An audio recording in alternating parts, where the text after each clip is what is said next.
All right, let's just talk about tonight's game. I mean, I heard what Dan Hurley said. He said someone's going to have to stand up and make themselves accountable tonight in this game for UConn men to win. What are your thoughts after the last couple of weeks of watching this team?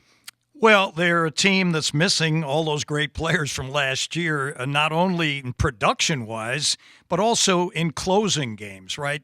Tristan Newton, Cam Spencer able to make big shots in games throughout last season, the championship season. They're trying to find out who might that player be right now. Obviously, Alex Caravan has that pedigree. He can't play right now. He's in concussion protocol. So I think it's a good call to arms by Dan because you can't call out one guy or two guys and say, well, so-and-so has to play better. You got to say, we got to be better as a unit if we're going to contend with this Baylor team because they're coming against a team here that has 2 wins over ranked teams. They also lost twice to ranked teams, but their schedule has been a killer. They played 4 ranked teams, split the 4 games. So coming up here to Stores for Baylor, I don't think it's a big deal. I think they've seen quality teams already. UConn, 3 losses to unranked teams out in Maui. I do believe Memphis is ranked now, and I think Dayton could end up being ranked out of the Atlantic 10, but they haven't played Gonzaga and Arkansas and St. John's and Tennessee like Baylor had. So it's a unit, right? Let's do it together. And it's easier that way in a sense when you got young guys, right? You're depending on Solo Ball, a sophomore. You're depending on Jalen Stewart, a sophomore. Ahmad Noel, a freshman's playing now, and people like that. And Liam McNeely is a freshman. He's only had 7 games or 8 games in college. You can't throw it all on his shoulders, I don't think. So everybody's got to bring something. Jaden Ross, obviously Samson Johnson's been around. Hassan Diarra, they've been around. Terrace Reed is a transfer, and Aiden Mahaney transfers. So you need everybody. That's the point. That's where this team is right now. They're 5-3. They're searching for an identity defensively. They're not very good. They're 82nd in the country. Yep. I know that just kills Dan Hurley because last year they were top 10 in both categories all year, top 5 most of the year. So there's a hole in the armor right now. It's defense. I do believe they have people on this team, if they play cohesively as a team defensive unit, could be good as a defensive team. But we haven't seen it yet. Not really. They've been giving up 50% shooting time after time against good teams. So here's a really good team in Baylor. Let's see if they can keep them in the 40s tonight. Alex averages 33 minutes a game. I mean, this is a huge hole. Speaking of holes to fill, this is going to be a huge hole to fill tonight. I know the rotation's weird just with this guy because he is like the third string 5. He is like the first string 2, 3, and 4. I'm expecting some J Stu. I'm expecting more Solo Ball minutes. Like, what else should we be expecting to fill the gap of no Alex Caravan tonight? Well, Jalen Stewart will most likely start, and he played pretty well in the most recent game. And again, that was Maryland Eastern Shore, which is not certainly a national power by any means. So you're going to see that. You're going to see more Jaden Ross, most likely. You're going to see Liam McNeely probably play more minutes. He's averaging 29 minutes right now. Does he move to the 4, like, naturally? He might have to. You know, he's a pretty good rebounder, so he might be able to play that role, and he also can shoot it. We know that. He can do a lot of things, McNeely. But I think they have the personnel on the roster to get it done. They're in the transformation process, right? They're trying to figure out what happened in Maui. How do we get better at that? How do we fix that? Defense and closing games. And keep playing because, you know, right now you got Gonzaga out ahead of you. You got Texas on the road.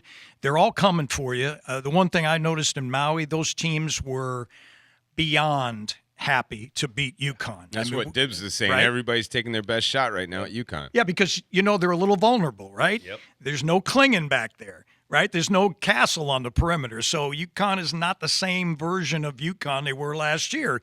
And believe me, these teams that scout them, that right now looking at Gonzaga's, probably looking at them right now, and Texas, they're saying, wow, we've got some spots we can take advantage of. And those 3 teams out in Maui did that, and they ended up winning 2 close games, and then the third one was a blowout in the last 5 minutes. But beating UConn is still beating UConn. That's back-to-back defending national champs. You know, when you put a win on your belt that says UConn on it, that feels pretty good. Talking to Mike Crispino, play-by-play voice of UConn men's basketball and football and baseball for the UConn Sports Network. Let me ask you about my favorite player, Terrace Reed. You love him. He's playing about 20 minutes a game. He's averaging over 11 points, 9 rebounds a game, nearly a double-double. There's a couple of games he was like 1 rebound or 1 point away from that. But my point is, can he get up to 25, 28 minutes a game? He doesn't seem to be in foul trouble at any particular time of these games. And he seems like he's tested because he went to Michigan. I think so. I think he's a guy, he's got 12 block shots already. He's been to the line 30 times in his first 8 games. I think the more aggressive he is and the more forceful he is, the more impact he's going to have. And again, I think that's what Dan Hurley's trying to say. We need everyone to step up their game. We need Solo Ball to be better on defense. We need Jalen Stewart to be a better rebounder. We need, Diarra to handle the ball and not turn it over. Everyone has to be the best versions of themselves. And Terrace Reed, 34 for 44 from the field. He doesn't miss much. Right. He goes to the basket. He's a powerful guy, and he takes up space. He weighs 260. He's 6'10". That's what I love about him. He's Yeah. such a wide body, whether you're trying to go defense around him or on offense, try to box him out. He's a difficult proposition all the time. Yeah, and I think he's got to have a big game because if you can dominate in the paint, and UConn was pretty good at that last year, obviously, you got a better chance because your percentages go up. Ben Darnell, the king of percentages. Right, I'm your a math percentages go up, right? You're a Yeah. math guy. If you're scoring from inside, I know threes, everyone loves threes, and you score an extra point, but it demoralizes a team. If you get inside and pound the ball through the rim, you dunk, you get offensive rebounds, that just creates momentum for your team. The guy I'm worried about tonight on Baylor, Norchad Omer. He's averaging a double-double. Kid from Nicaragua. I don't know that they produce basketball players at all, but now here we got one from Baylor, and he's doing pretty good. Senior, 6'7", 240. He's going to be a problem tonight for everyone. Yeah, he is. He was the preseason All-ACC guy because he was at Miami. He led them in points and rebounds, field goal percentage, blocks, steals. He had 10-plus rebounds 19 times last year. So this dude he's legit. Yeah.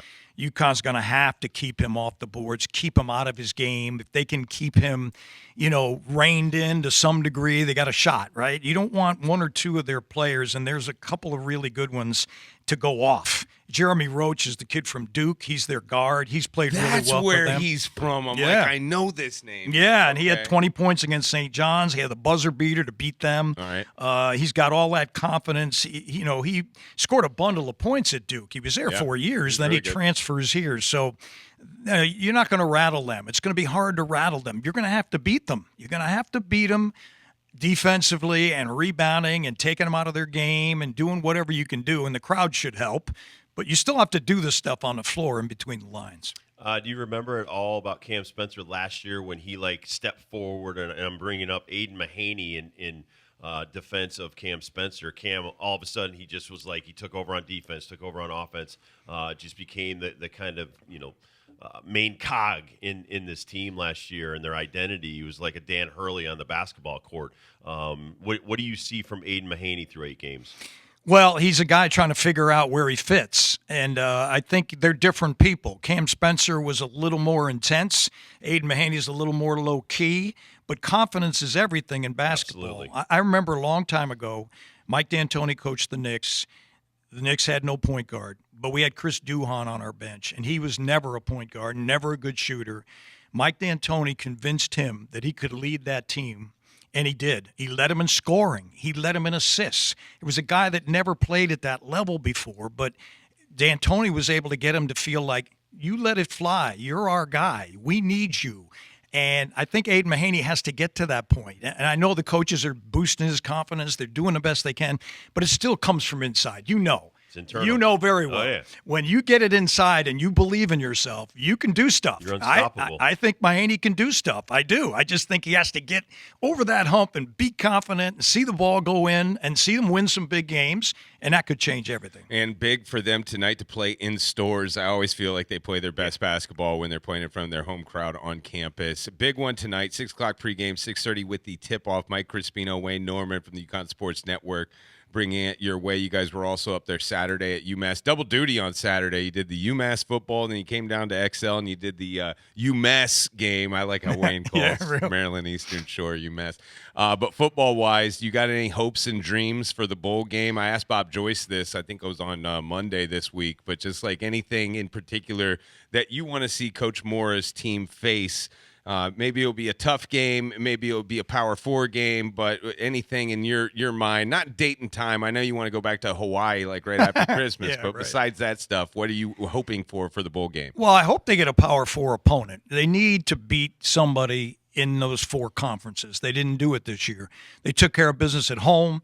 They did a lot of good things. I mean, they went 8-4. They did what they were supposed to do, I felt, based on what their schedule was.